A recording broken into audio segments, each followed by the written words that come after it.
पुस्तकात जे टॉपिक दिलेले आहेत त्याच क्रमाने आपण जाणार. फक्त पुस्तक वाचून तुम्हाला ते कळेल न कळेल मला माहिती नाही, पण मी शिकवल्यावर तुम्हाला कळेल. अजून जास्त माहिती सांगेल मी त्याच्याबद्दल तुम्हाला. एक गोष्ट तुम्हाला लिहून घ्यायचं आहे का? हां, मग एक काम करा, जेवढं मी शिकवलं तेवढं उद्या पुस्तकातनं बघून लिहून आणा.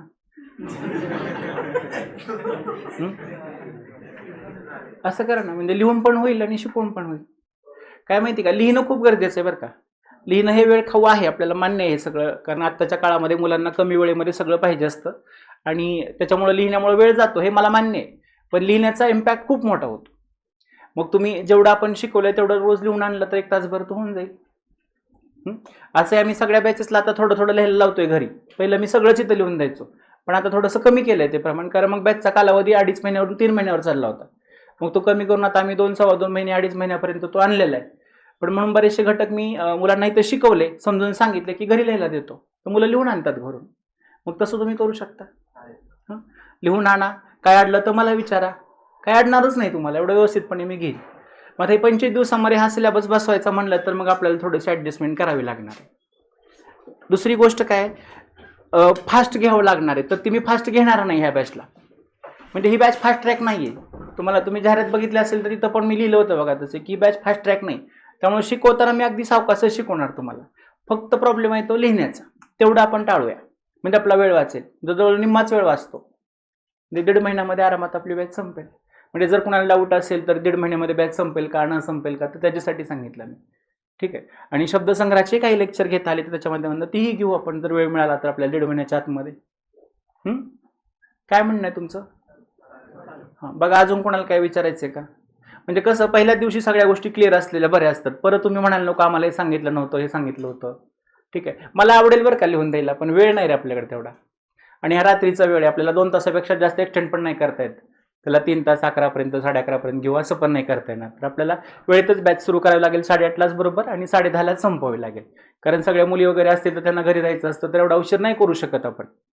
आलं लक्षात? तर मग अजून काय विचारायचं आहे का कुणाला? बोला ना. टेस्ट तुमच्या होतील, ज्या ऑफलाईनला जे आहे ते सगळं करणार आहे, फक्त एकच गोष्ट करणार नाही, ते म्हणजे लिहून देणं. बाकी इतर बॅचेसमध्ये ह्या बॅचेसमध्ये काहीच फरक नाही, सेमच बॅच असणार आहे. फरक एवढाच आहे की फक्त मी लिहून द्यायचं टाळतोय. पुस्तक आहे तुमच्याकडं, आता मी शिकवत असताना तुम्ही पुस्तक समोर ठेवून मी काय सांगतोय ते ओळ ना ओळ तिथं चेक करायची नाही. करायची का नाही करायची? नाही करायची. तसं केलं तर तुमचं माझ्या बोलण्याकडे लक्ष लागत नाही, तुम्ही तिथं वाचायलाच बघता. मग असंही पुस्तक तुमच्याकडे दिलेलंच आहे, तुम्ही कधी वाचू शकता ते. तर शिकवताना फक्त शिकवण्याकडेच लक्ष द्या, म्हणजे चांगल्या प्रकारे समजेल. जोपर्यंत तुम्हाला कळत नाही तोपर्यंत मला विचारत राहा, मी पुन्हा पुन्हा तुम्हाला सांगत राहील. शिकवण्याच्या बाबतीत कुठला डाऊट ठेवायचा नाही आपण. फक्त लिखाण जे आहे तेवढं, जेवढं झालंय तेवढं घरी करायचं. डन आहेत का सगळे? स्टार्ट करूया का? ठीक आहे. तर आपला जो मराठी व्याकरणाचा अभ्यासक्रम आहे तो किती प्रश्नांसाठी आहे रे परीक्षेमध्ये? हां, आणि मराठी व्याकरण हा विषय नाही बरं का आपला, तर मराठी हा विषय. बघा ना तुम्ही आयोगाच्या पेपरवर काय येतं, मराठी व्याकरण प्लस इंग्रजी व्याकरण असं येतं का? मेनचा जो पेपर असतो ना पहिला, काय येतं त्याच्यामध्ये? मराठी व इंग्रजी असं लिहिलेलं आहे, मराठी व्याकरण नाही. त्या मराठीचा एक भाग आहे व्याकरण. आलं लक्षात तुम्हाला? हां, तर हा मराठी हा जो विषय आपल्याला तो 50 प्रश्नांसाठी आहे आणि तो 4 भागांमध्ये विभागलेला आहे. ते 4 भाग कोणते कोणते आपण एकदा बघून घेऊया, मग आपण पुढे जाऊया. ठीक आहे. मी लिहिणार नाही असं म्हणलं नाही बरं का, मी लिहिणार आहे, तुम्ही लिहायचं नाही. कमी पण लिहायचं नाही, लिहू का नको? हां, ठीक आहे. तर पहिला जो घटक आहे आपल्याला तो आहे सर्वसामान्य शब्दसंग्रह. हा घटक आहे सर्वसामान्य शब्दसंग्रह. आता हा आयोगाने त्यांच्या वेबसाईटवर दिलेला आहे हा घटक सर्वसामान्य शब्दसंग्रह. आणि या घटकाचा अभ्यास करायचा म्हणजे काय करायचं हे मात्र आयोगाने त्यांच्या वेबसाईटवरती दिलेलं नाही. त्यांचा जो अभ्यासक्रम आहे तिथं हा एवढाच मुद्दा दिलाय त्यांनी, काय? सर्वसामान्य शब्दसंग्रह. पण त्याच्यामध्ये नेमकं आपण काय अभ्यासलं पाहिजे हे मात्र दिलेलं नाही. मग हे कसं कळेल आपल्याला की ह्याच्यामध्ये काय काय अभ्यासलं पाहिजे? बोला ना. हां, बरोबर आहे. पाठीमागचे पेपर्स बघितले की आपल्याला कळून जाईल की आपण नेमकं काय अभ्यासलं पाहिजे ते. तर याच्यामध्ये 4 उपघटकांचा समावेश आहे. ते कोणते कोणते आपण बघूया. आणि सर्वसामान्य शब्दसंग्रह या घटकावरती सरासरी 6 प्रश्न विचारले जातात. म्हणजे आता पाठीमागचे पेपर जर आपण बघितले 2018 पासून 2024 पर्यंत 8-9 पेपर झाले, त्या सगळ्या पेपरमधले प्रश्न काढले आणि त्यांना एकूण 9 पेपरनी भागलं तर जी सरासरी निघते ती आहे 6 सर्वसामान्य शब्दसंग्रह या घटकावरची. आता अलीकडच्या 2 वर्षामध्ये म्हणजे ह्या 2 पेपरमध्ये थोडंसं प्रमाण वाढलंय शब्दसंग्रहाचं, त्यामुळे सरासरी थोडीशी चेंज होऊ शकते एखाद्या मार्काने इकडे तिकडं. ठीक आहे. तर याच्यामध्ये 4 उपघटकांचा समावेश आहे. त्याला आपण अ ब क ड असं नाव देऊया. तर अ आहे समानार्थी शब्द. समानार्थी शब्द हा या घटकाचा अभ्यास आपल्याला करायचा आणि याच्यावरती आपल्याला 3 प्रश्न असतात 6 पैकी. महत्वाचा घटक आहे हा. याच्यातला मार्क आपला नाही गेला पाहिजे समानार्थी शब्द या घटकावरचा. आता ह्याच्यामध्ये पुन्हा 2 घटक आहेत. त्याला आपण 1 आणि 2 असं नाव देऊया. एक आहे अनेक शब्दांचा एक अर्थ. अनेक शब्दांचा एक अर्थ. याचा अर्थ काय झाला रे? अनेक शब्दांचा एक अर्थ. शब्द अनेक असतात आणि त्याचा अर्थ एकच असतो. चंद्र शब्द माहिती आहे तुम्हाला? चंद्राला कुठला शब्द समानार्थी आहे? रजनीनाथ आहे, हिमांशू आहे, रजनीकांत आहे, रजनीनाथ आहे. आहेत का नाही सगळे शब्द चंद्राला समानार्थी? शुभ्रांशू सुद्धा आहे. तर ह्या सगळ्या शब्दांचा अर्थ किती येत अर्थ या सगळ्या शब्दांचे? रजनीनाथ असो, निशानाथ असो, रजनीकांत असो किंवा हिमांशू असो, शुभ्रांशू असो, तर ह्या सगळ्या शब्दांचा अर्थ एकच आहे. काय? चंद्र. शब्द किती आहेत? अनेक आहेत आणि अर्थ किती आहे? एक आहे. असा हा घटक आहे अनेक शब्दांचा एक अर्थ. आणि खूप महत्वाचा घटक आहे हा. म्हणजे जेव्हा एखादा विद्यार्थी म्हणतो ना मला शब्दसंग्रहामध्ये मार्क मिळाले नाहीत, तेव्हा त्याचा हा प्रश्न चुकलेला असतो. हे लक्षात घ्या तुम्ही. तर हा घटक असा आहे की ह्यात आपला मार्क नाही गेला पाहिजे. जर तुम्ही 50 पैकी 48 मार्क पाडण्याची स्वप्न बघत असाल, म्हणजे 48 प्रश्न बरं का, म्हणजे 96 मार्क झाले. ओके. तर आपल्याला हा घटक पूर्ण आला पाहिजे. म्हणजे याचे 2 प्रश्न असू द्या, 3 प्रश्न असू द्या, सगळेच्या सगळे प्रश्न आपले बरोबर आले पाहिजेत. ते कसे आणायचे, त्यासाठी काय अभ्यासायचं, नेमकं कुठलं वाचायचं, हे सगळं मी तुम्हाला सांगेल. त्यात काय डाऊट नाही. ठीक आहे. पण ह्याच्यामध्ये कसं आहे, शिक्षकांपेक्षा विद्यार्थ्यांचा सहभाग जास्त पाहिजे. कारण ह्याच्यामध्ये कन्सेप्ट कुठंच नाही शिकवायला की आम्हाला हे शिकवलं नाही म्हणून आम्हाला कळलं नाही, असं काही नाही. आता मी तुम्हाला 4-5 नावं सांगितली चंद्राची. चंद्राची नावं आहेत तुम्हाला कळलं की नाही? संपलं. मग यात दुसरं काहीच नाही असं अवघड. ठीक आहे. तर कन्सेप्ट नावाचा प्रकार ह्याच्यामध्ये कुठंही नाही. 2 प्रश्न याच्यावर असतात. आता याच्यामध्ये दुसरा एक घटक आहे अनेक शब्दांचा एक अर्थ. अनेक शब्दांचा, हे उलट झालं वाटतं. ठीक आहे. एका शब्दाचे अनेक अर्थ. एका शब्दाचे अनेक अर्थ. वरचं काय होतं रे? हा, शब्द अनेक होते आणि अर्थ एक. इथं मात्र उलट आहे बघा. काय? एका शब्दाचे अनेक अर्थ. आता तुम्हाला 12 जुलै जो पेपर झाला ना, 12 जुलै 2024 गट क मध्ये, त्यात मात्रा शब्दाचे अर्थ विचारले होते. रद्द केला बघा तो प्रश्न त्यांनी. मात्रा शब्दाचा एकच शब्द होता पण त्याचे अर्थ वेगळे होते. जसं की मात्रा शब्दाचा एक अर्थ आहे स्वराचं चिन्ह. हा एक मात्रा नाही का? अरे हा क ला एक मात्रा, के म्हणत नाहीत का तुम्ही? मग हा एक अर्थ झाला ना, स्वराचं चिन्ह आहे ना मात्रा. ए या स्वराचं चिन्ह आहे ना ते. हा, तो एक अर्थ आहे. मात्रा म्हणजे वेळेचं परिमाण सुद्धा, वेळ मोजण्याचं माप आहे मात्रा. बरोबर. मात्रा म्हणजे औषधाचं प्रमाण पण आहे. डोस असतात ना गोळ्यांचे, डॉक्टर सांगतात ना आपल्याला 1 डोस घ्यायचा का 2 डोस घ्यायचे. तर जर तुम्ही वैद्याकडे गेलात आयुर्वेदिक, तर ते तुम्हाला डोस नाहीत म्हणत, ते तुम्हाला मात्रा म्हणतात. 1 गोळी घ्यायची का 2 गोळ्या घ्यायच्या, म्हणजे औषधाची गोळी असं त्याचा अर्थ. तो परीक्षेला विचारला होता बघा आता. आणि मात्रा शब्दाचा आणखी एक अर्थ आहे इलाज किंवा उपाय. आता आयोगाने जो प्रश्न विचारला होता 12 जुलैला, दाखव रे प्रश्न.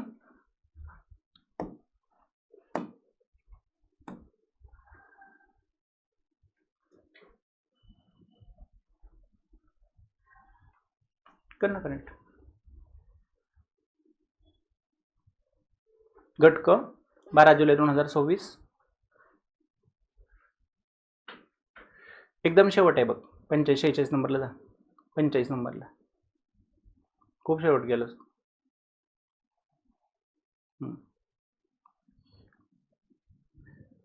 जाऊ दे ना, उतारा माग आहे. हा बस बस बस. 49 नंबर बघा. इथं मात्रा शब्दाचे विविध अर्थ विचारलेले आहेत. आता मात्रा शब्दाचा एक अर्थ इलाज किंवा उपाय असा पण होतो, औषधाची गोळी पण होतो, आणि माप आहे ते परिमाण आहे वेळ मोजण्याचं. म्हणजे याची किती उत्तर निघायला पाहिजे होती? 3. ए बी डी असा पर्यायच नाही पर्यायामध्ये. मग मुलांनी ए बी बरोबर केलं होतं, कारण हे 2 आहेत ना. हा तर नाही, सी तर येणार नाही. इथं पण सी आहे, इथं पण सी आहे. मग हे 2 उत्तर दिले ते पहिल्या आन्सर की नाही, 4 नंबर उत्तर आलं, पण सेकंडने हा प्रश्न रद्द झाला. दाखव. माझ्याकडे सेकंड आन्सर की नसेल होते का, तुम्ही घेतले नाही. हा 49 नंबरचा प्रश्न रद्द झाला. पहिल्यांदा 4 नंबर सांगितलं होतं उत्तर. ठीक आहे. तर मी हा प्रश्न का दाखवला तुम्हाला? एका शब्दाचे अनेक अर्थ, याच्यावर प्रश्न येतो आपल्याला परीक्षेत, ह्याच्यासाठी दाखवला रे. रद्द झाला कशासाठी दाखवला मग तुम्हाला मी प्रश्न? ह्याच्यावर तर प्रश्न येतो हे तुम्हाला माहितीच आहे. शब्द अनेक असतात, अर्थ एक असतो, पण ह्याच्यावर सुद्धा प्रश्न विचारला जातो एका शब्दाचे अनेक अर्थ. आणि असे फार शब्द नाहीत, एक 200-300 शब्द आहेत. ते पुन्हा पुन्हा वाचून केले की त्याच्यावर हमखास प्रश्न येतो परीक्षेमध्ये. ठीक आहे. तर हा झाला आपला पहिला घटक, सर्वसामान्य शब्दसंग्रह. या सर्वसामान्य शब्दसंग्रह या घटकाच्या अंतर्गत किती उपघटकांचा अभ्यास आपल्याला करायचा आहे असं मी म्हटलं होतं? 4. त्यातला एक आपण पाहिला समानार्थी शब्द, आणि त्याच्यावरती 2 प्रश्न आहेत, 3 प्रश्न आहेत. त्यातला पहिला घटक आहे अनेक शब्दांचा एक अर्थ, त्याच्यावर 2 प्रश्न येतात आणि याच्यावरती एक येतो. असे 2 आणि 1 3. आणि दुसरा घटक आहे एका शब्दाचे अनेक अर्थ. पात्र शब्दाचा अर्थ विचारलाय बघा. काय असतो रे पात्र शब्दाचा अर्थ?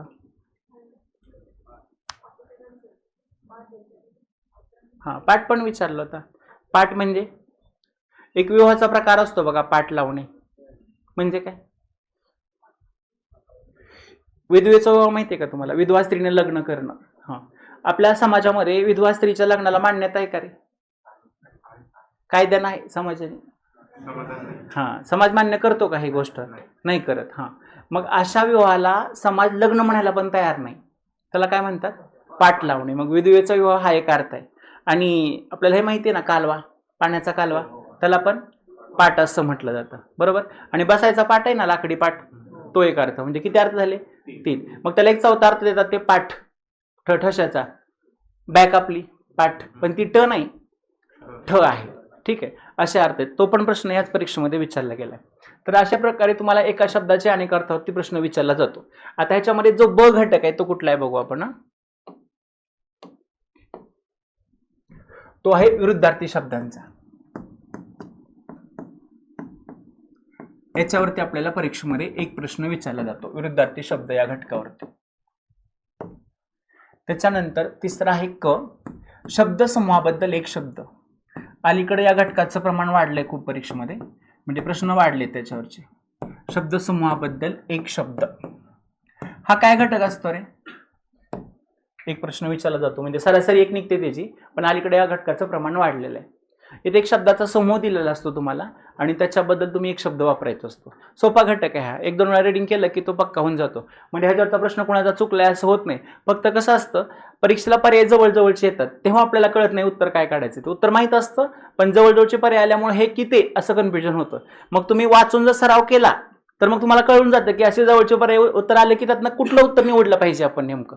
पण त्यासाठी सराव महत्वाचा आहे, नुसतं वाचन नाही.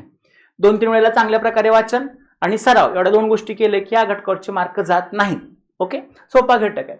काय असतो हा घटक? आता तुम्हाला आयोग विचारतं की 2 गावाच्या मधली जी सीमा आहे त्याला काय म्हणतात? त्याला शिव म्हटलं जातं, बरोबर. आणि गावात प्रवेश करण्याचं जे ठिकाण आहे त्याला काय म्हटलं जातं? त्याला वेस असं म्हटलं जातं, बरोबर आहे का.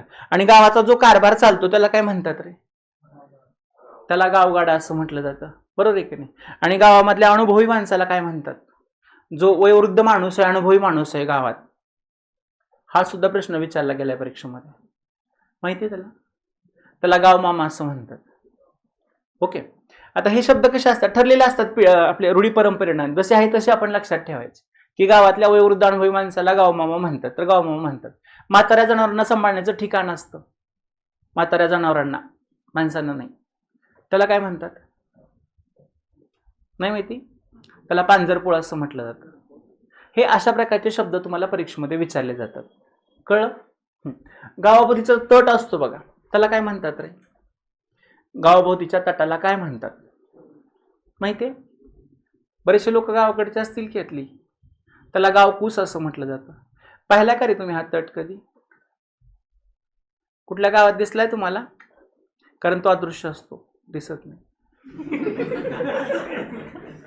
अरे तुम्हाला असं म्हटलं जातं ना की काही लोकांना गावकुसाबाहेरचं जीवन जगावं लागतं.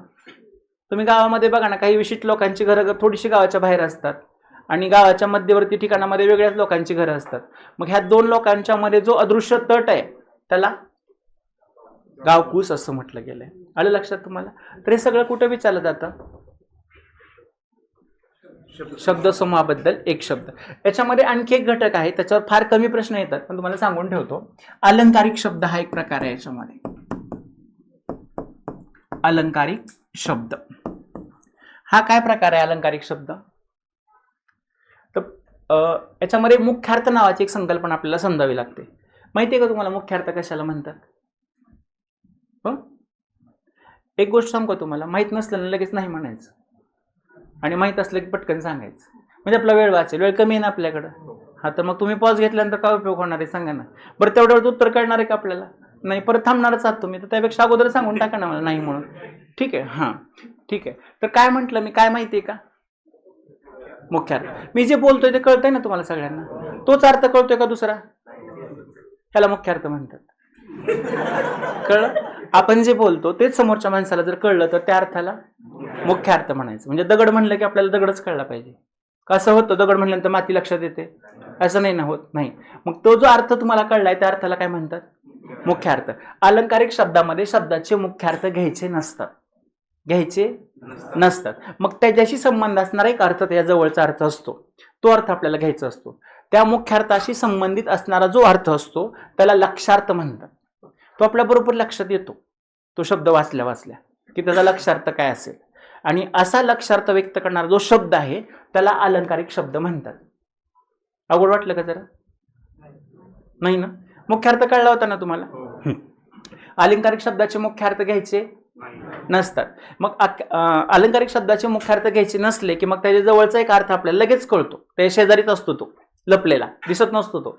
तर त्या अर्थाला तो आपल्या बरोबर लक्षात येतो. तो लक्षात येतो म्हणून त्याचं नाव लक्षार्थ ठेवलेलं आहे. आणि तो अर्थ लक्षात आला की त्या शब्दाला अलंकारिक शब्द म्हणायचं. एक उदाहरण दाखवतो तुम्हाला. सांब शब्द आहे, याचा अर्थ सांगा बरं काय? बरं, हा जो भोळा माणूस तुम्ही अर्थ मला सांगितला तो मुख्यार्थ आहे का लक्षार्थ आहे? लक्षार्थ आहे. मग मुख्यार्थ सांगा. हा, हे शंकराचं नाव आहे सांब. अंब म्हणजे आंबा, आंबा म्हणजे पार्वती. पार्वतीचं नाव आहे ना अंबाबाई. जगदंबा, अंबाबाई ही नावं कुठून पडलेत? पार्वतीचीच नाव आहेत ती, बरोबर. आणि हा जो सांबा आहे म्हणजे शंकर आहे, तो पार्वती सोबत असतो, म्हणजे आंबे सहित असतो. स म्हणजे सहित, सोबत, संगे. स अधिक अंब सांब, म्हणजे पार्वती सहित जो आहे तो. तुम्ही शंकराचा कधी फोटो बघितलाय का? बघा, अर्ध्या बाजूला शंकर असतो आणि अर्ध्या बाजूला पार्वती असते. म्हणजे तो सांब नेहमी पार्वती सोबतच आहे, म्हणून त्याला काय म्हटलं गेलंय? सांब. आंबे सहित जो आहे तो सांब. हे शंकराचं नाव आहे सांब, बरोबर. पण आपण सांब कुणाला म्हणतो रे? सांब या शब्दाचा मुख्य अर्थ आहे शंकर, बरोबर. पण जेव्हा बायको नवऱ्याला म्हणते की तुम्ही अगदी सांबच आहात, तेव्हा तिला म्हणायचं असतं का मी पार्वती आणि तुम्ही शंकर आहात? नसतं ना म्हणायचं तिला. मग काय म्हणायचं असतं रे तिला? तुम्ही खूप भोळे आहात, कुणी फसवतोय तुम्हाला, मी सुद्धा फसवलं होतं, असं तिला म्हणायचं असतं, बरोबर. हा, मग ह्या सांब शब्दाचा तिथं काय अर्थ घ्यायचा? भोळा माणूस. हा झाला अलंकारिक शब्द.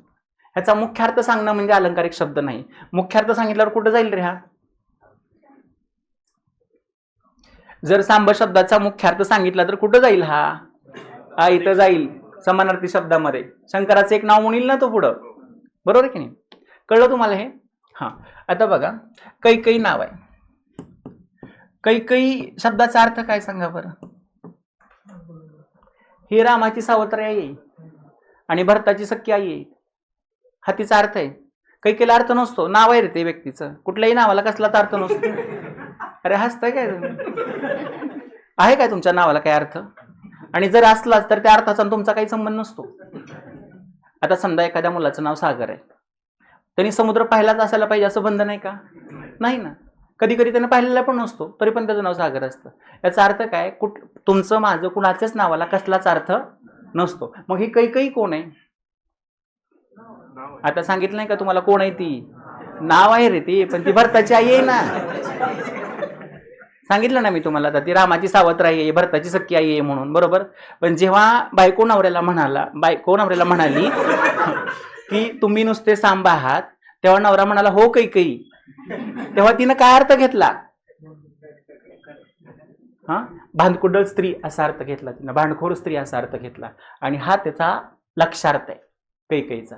तिचा मुख्य अर्थ आहे भरताची आई, झाला इथं विषय संपला. पण याचा लक्षार्थ काय, जिला भांडणप्रिय आहे अशी स्त्री म्हणजे कोण, कैकेयी. हां, आणि मग हा अर्थ तिला बरोबर कळतो त्या बायकोला, कारण तिला माहिती आहे आपण कैकेयी नाही, म्हणजे भरताची आई नाही आपण. मग हा का म्हणला मला कैकेयी, हा विचार ती करते आणि तिच्या लक्षार्थ लक्षात येतो. आणि असा लक्षार्थ व्यक्त करणाऱ्या शब्दसमूहाला शब्दाला अलंकारिक शब्द असं म्हणतात. कळलं. आपण आपल्या मित्राला म्हणतो तू अगदीच कुंभकर्ण आहेस, म्हणतो की नाही. मग काय लक्षार्थ असतो रे त्याचा, झोपाळू माणूस हा लक्षार्थ असतो. किंवा आपण शेजाऱ्याला म्हणतो आमचा शेजारी नुसताच बकासूरच आहे, काय अर्थ घ्यावा त्या शेजाऱ्यांनी, खादाड माणूस. हे सगळे लक्षार्थ आहेत. आणि असा लक्षार्थ व्यक्त करणारा जो शब्द असतो त्याला अलंकारिक शब्द म्हणतात. जर प्रश्न ह्याच्यावर नाही आला तर याच्यावर येतो, दोघांपैकी एकावर प्रश्न येतो. तुम्हाला एक प्रश्न येतो. अलीकडे ह्याचं प्रमाण वाढून 2-3 प्रश्नांपर्यंत गेलेलं आहे. ठीक आहे. तर एकूण किती प्रश्न झाले बघा बरं. समानार्थी शब्दावरती 3 प्रश्न म्हटलं होतं मी.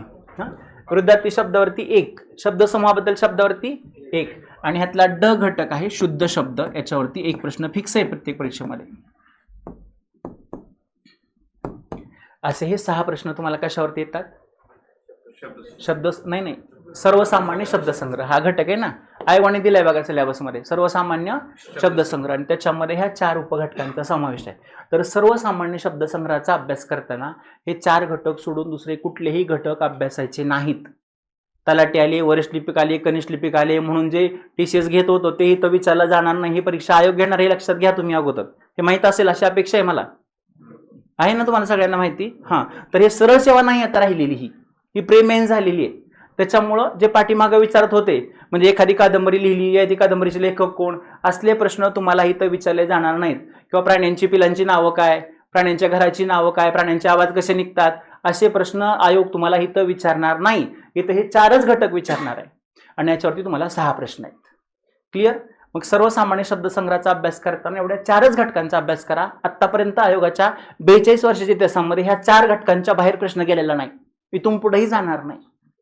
तुम्ही हे एवढे 4 घटक करा, हे व्यवस्थित करा, कारण ह्याची सुद्धा व्याप्ती खूप आहे.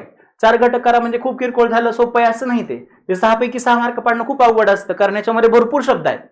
तेवढे सगळे शब्द समजणं, त्याचा अर्थ लक्षात घेणं आणि तिथं पर्याय जवळजवळचे काढून त्यातून बाजूला पर्याय काढणं, हे सगळं खूप कसोटीचं काम असतं. ते पण कमी वेळेमध्ये करायचं आपल्याला, निवांत वेळ घेऊन करायचं नाही. घरी आल्यानंतर उत्तर निघतात पण तिथं निघत नाहीत, 3 तिथं निघाली पाहिजेत आपल्याला. ठीक आहे. त्याच्यानंतर दुसरा जो घटक आयोगाने आपल्याला दिलेला आहे तो आहे व्याकरण व वाक्यरचना. व्याकरण व वाक्यरचना हा दुसरा घटक आहे. याच्यावरती आपल्याला 34 प्रश्न विचारले जातात. महत्वाचा घटक आहे हा. यातला एकही प्रश्न आपल्याला चुकून चालणार नाही. एखादा प्रश्न गेला तर तो 6 मधून गेला तर ठीक आहे, पण इथून सगळे ते सगळे आले पाहिजेत, एकही चुकता कामा नये, आयोगाचे चुकलेले सोडून. कारण आयोग प्रत्येक वेळेला 1-2 प्रश्न चुकतच आहे, मला माहिती आहे. हां, तर ते चुकले तर ह्यातून चुकू शकतं किंवा कुठूनही चुकू शकतं. आता ते सामान्य शब्दावर घ्यायला ना आयोगाने, तर रद्द केलेला बघा प्रश्न. एक प्रश्न रद्द नाही का केला, हां, तो कशावर केला होता, समानार्थी शब्दामधला रद्द केला. मग अशा पद्धतीने एखादा मार्क जाऊ शकतो आपला. ठीक आहे. तर हा जो घटक आहे व्याकरण आणि वाक्यरचना, याच्यामध्ये 3 उपघटक आहेत. ते कोणते कोणते बघू आपण. त्यातला एक आहे वर्णविचार. आपलं व्याकरण आहे ते 3 भागांमध्ये विभागलेलं आहे. तर पहिला घटक आहे वर्णविचार व संधी. दुसरा घटक आहे शब्दविचार आणि तिसरा घटक आहे वाक्यविचार. असे 3 घटक याच्यामध्ये आहेत. या 3 घटकांचा अभ्यास करायचा म्हणजे व्याकरणाचा अभ्यास करायचा. वर्णविचार, शब्दविचार आणि वाक्यविचार. मग त्या वर्णविचारामध्ये अजून सब टॉपिक आहेत. म्हणजे तुम्हाला वर्ण संकल्पना समजावी लागते. वर्ण कशाला म्हणायचं नेमकं, लिपी आहे, भाषा आहे, व्याकरण आहे, वर्णांचे स्वरूप आहेत, म्हणजे स्वर आहेत, स्वरादी आहेत, व्यंजन आहेत, त्यांचे प्रकार आहेत, त्यांच्या व्याख्या, उदाहरणं, वैशिष्ट्ये, काही एक नाही त्याच्यामध्ये. वर्णांचे उच्चार आहेत, कंठातून उच्चार होतोय का तालव्य आहे का मूर्धन्य आहे का दंते आहे का ओष्ठ आहे का कंठे ओष्ठ आहे का कंठे तालव्य आहे का दंते ओष्ठ आहे, ह्याचा अभ्यास आपल्याला ह्या वर्ण विचारामध्ये करावा लागतो. अक्षर नावाची संकल्पना समजून घ्यावी लागते. जोडाक्षर कशाला म्हणतात ते आपल्याला परीक्षेमध्ये विचारलं जातं. योग्य वर्णरचना आपल्याला लिहावी लागते. म्हणजे एखादा शब्द लिहिला त्यांनी, कृष्ण शब्द लिहिला, एक प्रश्न दाखव रे वर्णरचनेवरती. 12 जुलै 2024. गट क.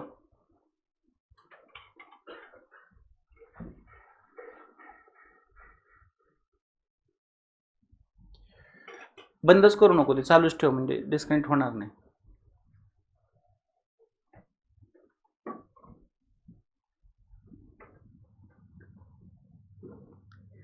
श्रीराम शब्द विचारलाय बघ, आता कर कनेक्ट. बारा 14 नंबरला असेल काहीतरी बघ. थांबले पळू नको, मला आठवत नाही. हां हां ऐकी, गेला गेला गेला ठीक आहे. 11 नंबरला आहे. हे बघा, अशी वर्णरचना लिहायला विचारतात आपल्याला.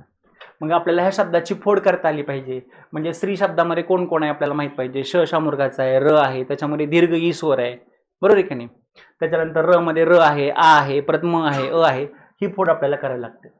तर हे आपल्याला कशामध्ये येतं, हे वर्ण विचारामध्ये. पण त्याच्यासाठी तुम्हाला अक्षर आणि जोडाक्षर या संकल्पना समजाव्या लागतात, तर त्याची फोड आपल्याला करता येते. म्हणजे याच्या अगोदरचे घटक शिकल्यानंतर हा घटक आहे पुढचा. तर सुरुवातीला आहे आपल्याला वर्ण संकल्पना, त्याच्यानंतर आहे लिपी भाषा व्याकरण, मग वर्णांचं स्वरूप आहे, मग वर्णांचे उच्चार आहेत, मग अक्षर नावाची संकल्पना आहे, मग जोडाक्षर आहे, मग योग्य वर्णरचना. याच्यावर पण प्रश्न आयोग विचारतं. कधी कधी तुम्हाला ह्यातला वर्णांची संख्या, मूलधनची संख्या मोजा म्हणतात. म्हणजे तेव्हा हे पर्याय नसतात, आकडे असतात तिथं 10 12 14, मग आपल्याला ते मोजून सांगावं लागतं. त्याच्यावर एखादा प्रश्न आपल्याला विचारला जातो. जर ह्याच्यावर नाही विचारला तर त्याच्यावर विचारतो, दोघांपैकी एक प्रश्न असतो. आणि आकारविल्य नावाचा घटक आहे. आकारविल्य म्हणजे काय माहिती का? नाही. आकारविल्य म्हणजे काय, तर एखाद्या शब्दकोशामध्ये आपण एखादा शब्द शोधतो की नाही, डिक्शनरीमध्ये शब्द शोधतो ना आपण, तेव्हा तो शब्द आपण कसा शोधतो रे? अल्फाबेटिकली. त्यालाच आकारविल्य असं म्हटलं गेलं मराठीमध्ये. तर मराठी शब्दकोशामध्ये शब्द तुम्हाला शोधता आला पाहिजे. तुम्ही प्रशासनामध्ये गेलात, एखाद्या शब्दाचा अर्थ कळत नसेल तर शब्दकोश तुमच्या हातात दिला, पण शब्द कुठं आहे तेच माहित नाही, सगळी पानं वगैरे असणार का? नाही. मग क चे शब्द कुठल्या क्रमाने येतील, का चे शब्द कुठल्या क्रमाने येतील, की चे शब्द कुठल्या क्रमाने येतील, हे आपल्याला बघावं लागतं, हे शिकावं लागतं. तर त्याच्यासाठी तुम्हाला आकारविल्य नावाचा घटक. एक प्रश्न विचारला गेला, एक पेपर दाखव. PSI मुख्य परीक्षा 8 डिसेंबर 2013चा पेपर आहे. काय नाही तेच, 40 किंवा 30 नंबरला चेक कर. अगोदर 30 बघ ना, 40 ला आहे. काय विचारलंय? आकारविल्यनुसार पुढील शब्दांची मांडणी करा. ठीक आहे. तर याच्यामध्ये बघा, पहिली अक्षरं सगळी कशी आहेत? पहिलीच वेलांटी आहे. म्हणजे पहिल्या अक्षरावरून हा क्रम लावता येणार नाही आपल्याला. मग वर्णमालेमध्ये दुसरं अक्षर ड आहे, त आहे, र आणि ळ आहे. आता वर्णमालेमध्ये यांचा क्रम माहिती आहे का तुम्हाला? ट ठ ड ढ न, बरोबर, त थ द ध न, प फ ब भ म, य र ल व श स स ह ळ असं आहे. म्हणजे ळ कुठं गेलं? शेवटी. त्याच्या अगोदर र आलं, त्याच्या अगोदर त आलं, आणि त्याच्या अगोदर ड आलं. म्हणजे अ ब ड क असा क्रम लागेल. असा क्रम कुठे आहे? 2 नंबरला, अ ब ड क. जर हे 4 शब्द तुम्ही शब्दकोशामध्ये शोधले तर अगोदर कुठला सापडेल तुम्हाला? तिडिक सापडेल. तिडिक नंतर तितिक्षा सापडेल, त्यानंतर तिरीमिरी सापडेल, आणि मग शेवटी टिळटिळ सापडेल. आणि दुसऱ्या वेलांटीचे शब्द ह्याच्या पुढे जातील. मग तला जर दुसरी वेलांटी असेल तर अगोदर तची पहिली वेलांटी येईल ना, मग दुसरी वेलांटी येईल, मग तला दुसरा उकार येईल, मग मात्रा, काना वगैरे. काना ह्याच्या अगोदर येईल, बरोबर आहे की नाही? हा. मग ह्याच्यासाठी तुम्हाला वर्णमाला पण पाठ पाहिजे आपली. आपल्या मराठी वर्णमालेमध्ये किती वर्ण आहेत? 52 वर्ण आहेत ना सध्या. मग त्या 52 वर्णांचा क्रम पण माहित पाहिजे, तर तुम्हाला हा क्रम कळेल. याचं उत्तर दाखव. 2 नंबर आलंय का 40चं? PSI 8 डिसेंबर. हे बघा 40चं 2. Okay, back.